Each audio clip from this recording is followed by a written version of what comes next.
Hello everyone! Nandito na naman po ang inyong tiyahin at tara po't samahan niyo akong humugot sa buhay. Ang akin pong isi-share ngayong gabi ay about unconditional love.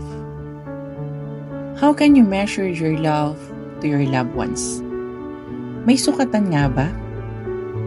Na kung minsan makakarinig tayo ng gaano mo nga ba kamahal ang iyong pamilya? Gaano mo nga ba kamahal ang iyong mga magulang? Gaano mo nga ba kamahal ang iyong asawa?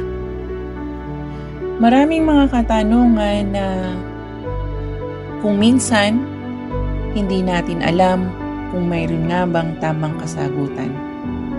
Na kung minsan magtatanong tayo, nasusukat nga ba ang pagmamahal?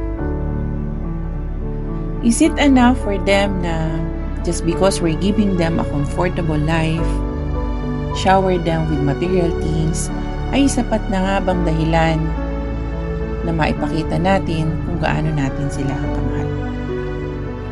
There are different types of love at ang ilan po dito ay tinatawag na platonic, romantic, agape, familial, or storge.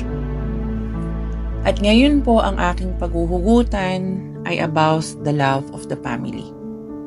Alam ko po at siguro ang ilan po sa inyo na ang pagmamahal galing sa ating mga magulang ay isa sa pinaka hindi masusukatan or hindi matutumbasan na pagmamahal.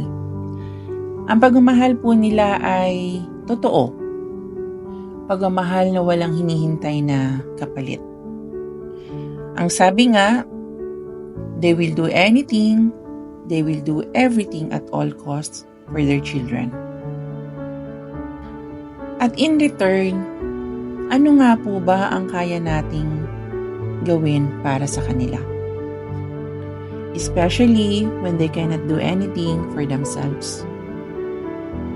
Bilang mga anak, paano nga po ba natin maipapakita sa kanila ang ating gratitude? Siguro ang ilan po sa atin, they will just send money, they will just give them material things, and kung ano man po ang gusto ng kanilang mga magulang. Pero mga kahugot, naisip niyo na po ba na some of the parents or some of our parents are not vocal of what they felt. They don't want to show what they need. They will just keep silent because they don't want to be a burden. And some might think that they will be the reason of misunderstanding sa pagitan po ng mag-asawa.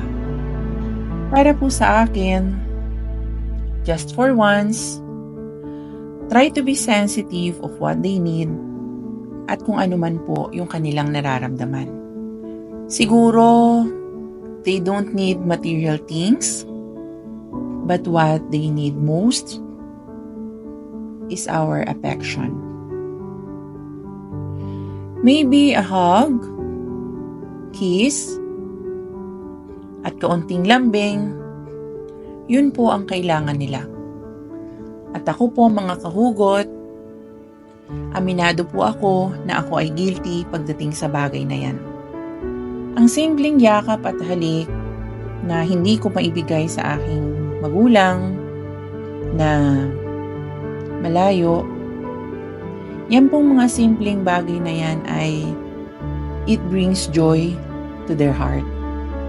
Don't wait until they cannot see, don't wait until they cannot hear, and don't wait until they cannot feel us.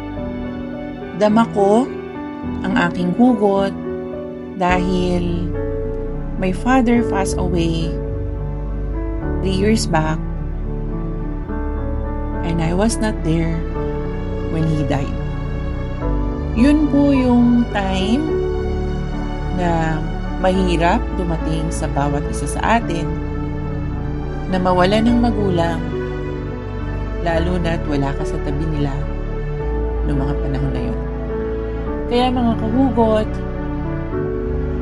huwag po nating hintayin na dumating yung time na sila'y malagutan ng hininga bago natin maiparamdam sa kanila kung gaano natin sila kamahal. Tandaan po natin na palaging nasa huli ang pagsisisi.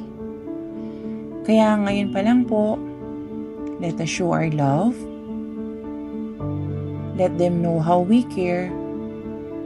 And let them know how important they are to our lives. God bless everyone.